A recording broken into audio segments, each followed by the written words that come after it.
Have you been seeing Purisaki everywhere lately? Maybe you've read some positive reviews. Or perhaps you've seen people calling it a scam. So what's the truth? Let's find out. Purisaki has been getting attention from people looking for a simple wellness product. The company makes several health-related products, and many buyers are curious about whether they actually deliver on their promises. The first thing I noticed was the mix of customer opinions.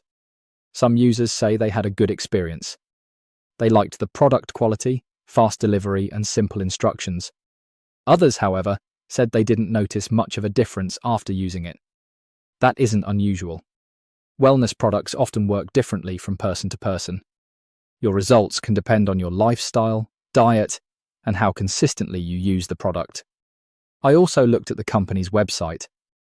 The product descriptions are detailed and the ingredients are clearly listed.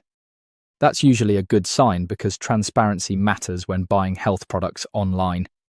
Now, does that mean Purisaki is guaranteed to work? Not at all.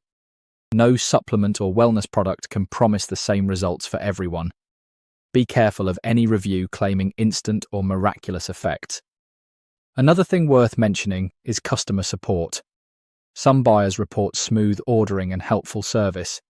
Others mention delays or slower responses. This seems to vary depending on the situation.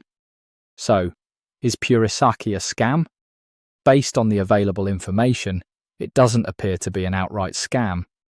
The company sells real products, and many customers receive exactly what they ordered. However, that doesn't automatically mean the products will meet everyone's expectations. My advice is simple. Read the ingredient list carefully. Check the refund policy before ordering. And don't rely only on promotional reviews.